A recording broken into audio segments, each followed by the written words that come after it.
Every night for 30 years, Johnny Carson walked out from behind that blue curtain and made it look effortless. The monologue, the desk, the guests, the laughs. Clockwork. But what viewers at home never saw was the parallel operation running just off camera. A quiet, highly trained crisis system built to handle one specific problem. Major celebrities arriving at America's most powerful talk show in states that had nothing to do with professional readiness. This isn't a story about who showed up high. That story has been told. This is the story of how Carson's team handled it, night after night for 3 decades, without a single viewer ever suspecting a thing was wrong. The signals came first.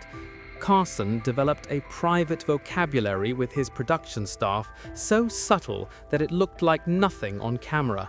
A touch of the tie while introducing a guest meant this person is not entirely sober, keep camera angles wide, avoid tight close-ups.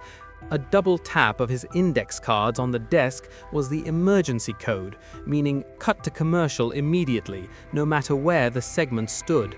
No explanation needed. These weren't written in any manual. They evolved organically over years, refined by experience, passed down through staff generations like trade secrets. The director watched Carson the entire broadcast, not just to follow the show's rhythm, but to read every micro-expression, every posture shift. Carson's face was the real control board. A former segment producer who worked the show through most of the 1970s described the system plainly. By the time a guest walked out, the director already had a condition report from the talent coordinator backstage. Simple color system. Green meant fine. Yellow meant watch him. Red meant Johnny needs to know before the intro. That last one happened more than people would imagine. The green room itself was part of the problem, and Carson knew it. He had personally approved the bar selection back in the early years. Top-shelf liquor, always fully stocked. The unofficial standard was 1 drink acceptable, 2 pushing limits, but nobody was going to tell a major film star to put down their second scotch. Production assistants were positioned backstage not just for logistics, but to observe. They weren't confronting anyone. Their job was to relay information quietly up the chain, so that by the time the curtain moved, Carson had already adjusted his mental approach to whatever was walking toward him. George Carlin tested the system early and revealed something important about how Carson thought. Carlin appeared on The Tonight Show over 130 times across his career, and by the early 1970s, his relaxed state during those appearances wasn't subtle. The glazed expression, the philosophical drift mid-sentence, the grin that arrived slightly after the joke. Staff remembered it clearly. What they also remembered was that it never caused a production problem, not once. Carson's internal assessment of any impaired guest came down to a single question: can they still perform? Carlin, stoned or otherwise, remained sharp, funny, and genuinely interesting. Carson responded by restructuring his interview approach in real time, asking open-ended questions instead of specific ones, letting Carlin's mind go where it wanted. But that evaluation also produced a hard professional ceiling.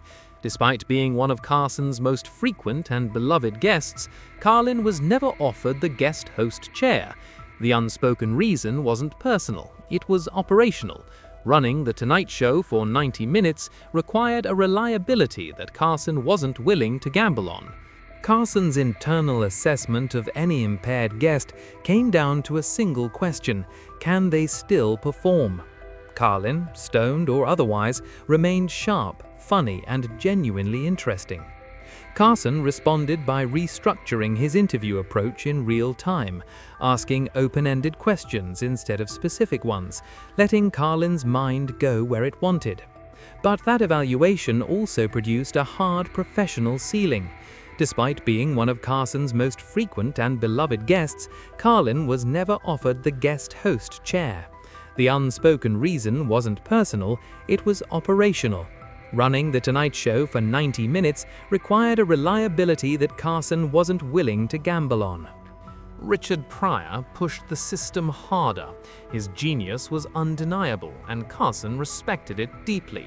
But Pryor's cocaine use by the mid-1970s introduced something Carlin never brought: unpredictability. A 1978 appearance captured this precisely. Pryor started a story about his childhood, the audience engaged, the segment moving well, and then something shifted behind his eyes. The story lost its thread. Carson moved without hesitation. A quick interjection, a redirect, a light joke dropped over the awkward moment like a net, then a smooth pivot toward the commercial break. From the audience's perspective, it looked like natural conversation.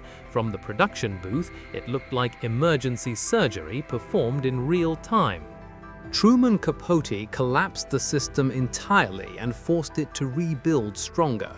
Capote had appeared on The Tonight Show many times over the years, a witty literary celebrity who knew how to work a camera. His January 1980 appearance was something different. The talent coordinator's report went straight to red. What followed was one of the most uncomfortable segments in the show's history. Capote's speech was badly slurred, his responses arriving late and barely coherent. The moment the commercial break hit, Carson went backstage. The conversation was short. The talent coordinator was told Capote would not be returning. Not that season. Not under Carson's tenure. Period. Oliver Reed drew a completely different kind of response. Because Reed's intoxication didn't produce incoherence, it produced aggression. Within minutes of the segment starting, his responses were escalating in volume. Non-sequiturs arrived with increasing force. Then he stood up without warning and demonstrated a fighting stance. Security staff moved closer to the stage without being instructed to. Carson took control hard and fast, ended the segment well before its scheduled time, and made his position clear off-air. Reed was done. No second chances. Sammy Davis Jr. in 1974 represented the case the system genuinely had no answer for, which was an impaired guest who was also completely, flawlessly professional. Davis talked at a pace that exceeded even his usual rapid-fire delivery. He couldn't sit still. Industry insiders watching at home recognized the pattern immediately. But none of it touched his performance. He was charming, funny, warm, and completely in command of his material. After the cameras stopped, Carson told his staff he felt like he'd gotten second-hand exhaustion from the interview. There was nothing to fix. The audience got exactly what it came for. The system had nothing to do. What these 7 cases reveal, taken together, isn't a story about substance use in 1970s Hollywood, though it is that too. It's a story about a man who understood television deeply enough to build an invisible infrastructure around its most unpredictable variable: other human beings. Carson's staff didn't stumble into competence. They were trained, signaled, coordinated, and trusted to execute quietly while 15 million people watched something that was supposed to look spontaneous. The signals, the condition reports, the color codes, the backup commercial plans, the post-show check-ins, the invisible line between productive impairment and unacceptable impairment, none of this was ever written in a public document. It leaked out slowly over decades in memoirs and interviews and oral histories, pieces of a machine that only became visible once it stopped running. Today's talk show infrastructure carries the DNA of what Carson's staff built in those chaotic green rooms. They invented a discipline without naming it, solving a problem that television still hasn't fully solved. What do you do when the most compelling people on the planet are also the least predictable ones? Carson's answer was never to stop inviting them. It was to build something strong enough to hold them when they arrived. What's rarely discussed is how much of this system depended on Carson's personal reputation, rather than any institutional policy. NBC executives knew about the impaired appearances. They had to. But they also knew that Carson's handling of those moments was so consistently effective that intervening would have created more problems than it solved. There was an unspoken agreement, explained a former network executive who worked at NBC through much of the 1970s. Johnny handled it, and we let Johnny handle it. That was the arrangement. Nobody wanted to put rules on paper that would acknowledge the problem existed, because acknowledging it meant owning it. Carson's informal system gave everyone plausible distance. This dynamic created something unusual in the history of American broadcasting: a single host with enough authority and enough skill to essentially operate as his own standards department for 30 years. When Carson decided Capote was done, Capote was done. When he decided Reed crossed a line, Reed was gone. When he chose to protect Pryor from his worst moments rather than exploit them, that protection held. No committee made those calls. No executive review board weighed in. Carson made them, and the institution backed him, because the ratings backed him, and because nobody on the 6th floor of 30 Rockefeller Plaza had a better solution to offer. The guests understood this too, even if they never said it directly. Being invited back to Carson's Tonight Show after a difficult appearance wasn't just a booking, it was a signal that you hadn't been written off, that the most powerful arbiter of mainstream entertainment credibility in America still considered you worth his time. Peter Fonda, who spent 5 minutes discussing the non-linear nature of time during what was supposed to be a film promotion, returned to the show in later years and delivered perfectly conventional interviews. The cosmic detour was filed away, not weaponized.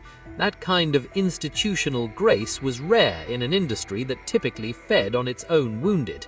Carson himself almost never spoke about these incidents publicly. His famous reticence extended to the backstage chaos as much as it did to his private life.